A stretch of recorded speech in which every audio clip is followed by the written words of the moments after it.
नमस्कार, बहुत स्वागत है आपका एमपी अब तक के इस बुलेटिन में। मैं हूं आपके साथ ऋतु ज्ञानवानी। लोकसभा चुनाव के पहले चरण का मतदान कल होना है। एमपी की 6 सीटों पर वोटिंग होगी और वोटिंग को लेकर सारी तैयारियां पूरी कर ली गई हैं। छिंदवाड़ा, जबलपुर, शहडोल में वोटिंग होगी, सीधी, बालाघाट और मंडला में मतदान होगा और इसको लेकर के पूरी तरह से तैयारियां हो चुकी हैं। सुरक्षा के कड़े इंतजाम किए गए हैं। कल सुबह से महा कवरेज आप देखिए न्यूज 18 एमपी छत्तीसगढ़ पर। मध्य प्रदेश की 6 सीटों पर चुनाव होना है और उसको लेकर के तैयारियां पूरी तरह से हर जगह हो चुकी हैं। पोलिंग बूथों पर सुरक्षा के भी कड़े इंतजाम किए गए हैं। साथ ही साथ लोगों के लिए भी कई सारी व्यवस्थाएं वहां पर की गई हैं। तो लोकसभा चुनाव के पहले चरण का मतदान कल हो रहा है। 6 सीटों पर वोटिंग होगी और वोटिंग को लेकर सारी तैयारियां पूरी हो चुकी हैं। बता दें आपको कि कहां-कहां पर चुनाव होने हैं। पहले चरण में एमपी में छिंदवाड़ा, जबलपुर, शहडोल में वोटिंग होगी। साथ ही साथ सीधी, बालाघाट और मंडला में भी मतदान होगा। इन 6 सीटों पर मुकाबला बीजेपी और कांग्रेस के बीच कड़ा मुकाबला देखने को मिलेगा। सबसे हॉट सीट का जिक्र किया जाए तो छिंदवाड़ा हॉट सीट है। साथ ही साथ मंडला हॉट सीट बनी हुई है, जहां पर सभी की निगाहें हैं, सभी की नजरें हैं कि आखिर यहां पर जीत फतह कौन करेगा, क्योंकि पूरी तरह से जोर बीजेपी कांग्रेस लगाई हुई है।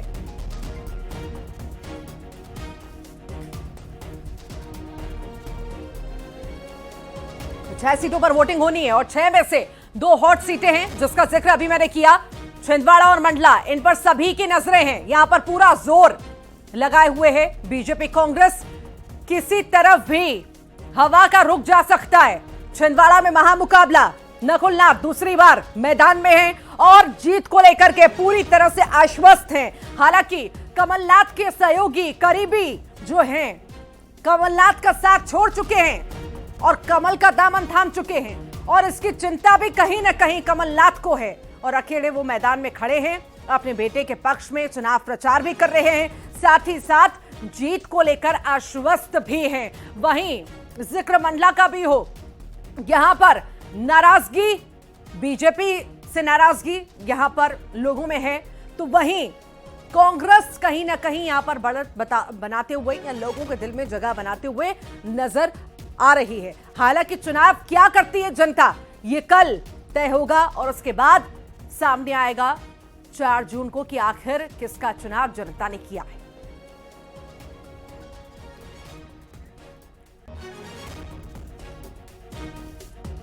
ज्यादा जानकारी के लिए हमारे साथ सहयोगी कृष्णा साहू मंडला से जुड़ गए हैं, वहीं राजेश करमेले हैं छिंदवाड़ा से जुड़ गए हैं।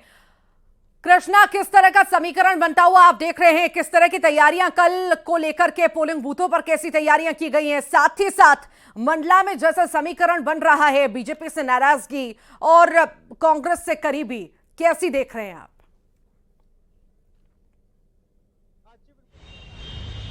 तो अभी हम देख रहे हैं कि इसमें जो बीजेपी प्रत्याशी है फग्गन सिंह कुलस्ते, जो 2014 का अगर उनका रिजल्ट देखें और 2019 का रिजल्ट देखें, उसके बाद से जो 2024 की अगर हम बात करें तो उनकी राह आसान नहीं दिख रही है। क्योंकि अब यहाँ पर जो पिछले विधानसभा चुनाव में बीजेपी ने इनको अपना कैंडिडेट निवास विधानसभा से बनाया था, उसके बाद उन्हें करारी हार मिली थी। उसके बाद से अब उनकी राह आसान नहीं दिख रही है, जिसका भरपूर फायदा यहाँ पर कांग्रेस उठा रही है। कांग्रेस ने भी यहाँ से आदिवासियों के बड़े चेहरा और 4 बार के विधायक डिंडोरी विधानसभा से उन्हें कैंडिडेट बनाया है, ओमकार सिंह मरकाम को, जिसके बाद ये अंदेशा लगाया जा रहा है कि यह सीट भी इन दोनों के बीच में कड़ा टक्कर देखने को मिलेगा। हालांकि अभी तक जो वोटर है बहुत साइलेंट मोड पर है। अभी यही कशमकश लगाया जा रहा है कि आखिर ये जो वोटर है वो किसके साइड पलटेंगे। और रही बात प्रशासन की तैयारियों की, जो कि मंडला लोकसभा क्षेत्र है 4 जिलों में बटा हुआ है, जिसमें मंडला, डिंडोरी, सिवनी,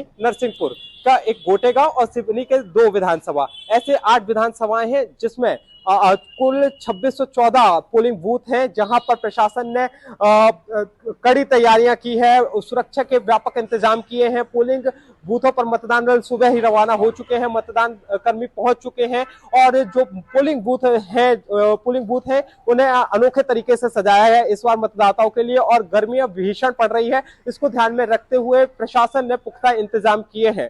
ऋतु। ठीक ठीक, लगातार बने रहिए। राजेश करमेले हैं, छिंदवाड़ा से हमारे साथ जुड़े हुए हैं, वहां का भी रुख कर लेते हैं। राजेश, एकमात्र सीट जो कमलनाथ के पास है, कांग्रेस के पास है, कमलनाथ के बेटे के पास है, आखिर किस तरह का समीकरण बनता हुआ आप देख रहे हैं? यहां पर अकेले पड़ चुके हैं कमलनाथ, कितना जोर लगाए हुए हैं और आखिर उनके जोर को कितनी इंपॉर्टेंस या वो तवज्जो जो मिलनी चाहिए उनके सहयोगियों से या वहां की जनता से, वो कितनी मिल रही है, या यहां पर बीजेपी प्रभावी नजर आ रही है?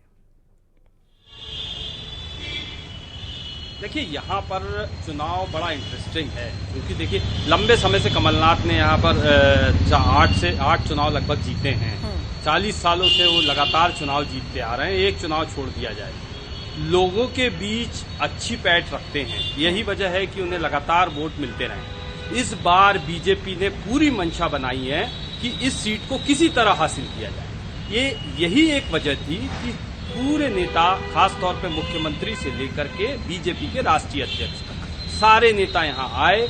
कैलाश विजयवर्गीय ने यहाँ कैंप किया और लगातार इस बात का मैसेज देते रहे कि कांग्रेस टूट रही है। बहुत बड़ी संख्या में कांग्रेसियों को लिया भी गया, खासतौर पे दीपक सक्सेना जैसे नेताओं को कांग्रेस से तोड़कर बीजेपी में लिया गया।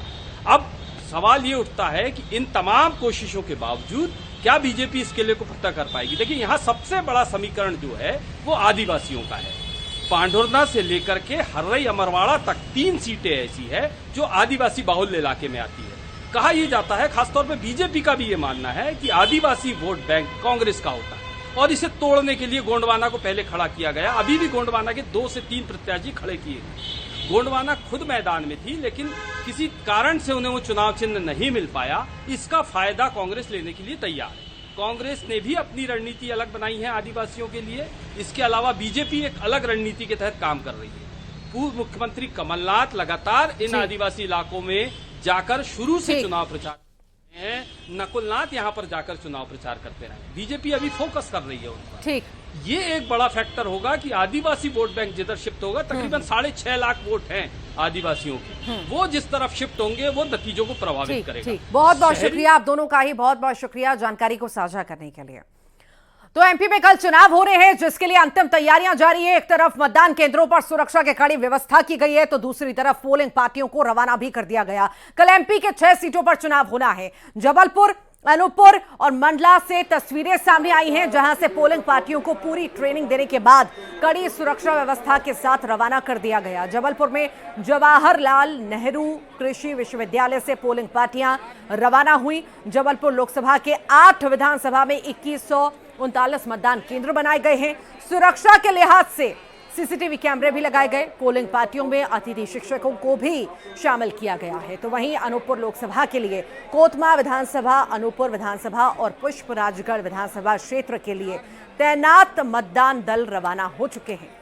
मंडला में भी कल चुनाव है, जिसके लिए मतदान दल रवाना हो चुका है। ये 3 तस्वीरें आपके सामने जबलपुर, अनूपपुर, मंडला की।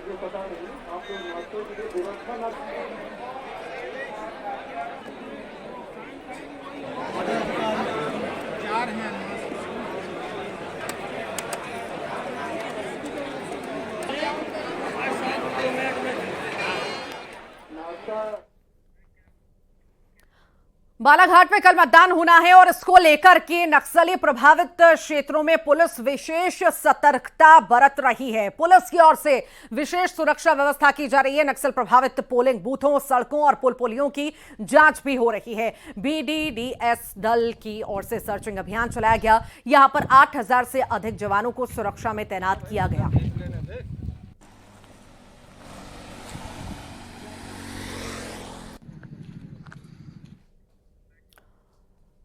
दमोह कलेक्टर और जिला निर्वाचन अधिकारी सुधीर कुमार कोचर शहर के विभिन्न वार्डों में घर घर जाकर मतदाता पर्ची का वितरण उन्होंने किया है, जहां उन्होंने मतदाताओं और उनके परिजनों से 26 अप्रैल को मतदान करने के लिए आग्रह किया। कलेक्टर कोचर ने कहा कि मतदान का पर्व नजदीक आ रहा है। 26 अप्रैल को दमोह में वोटिंग है। पूरे जिले में मतदाता जागरूकता अभियान चलाए जा रहे हैं।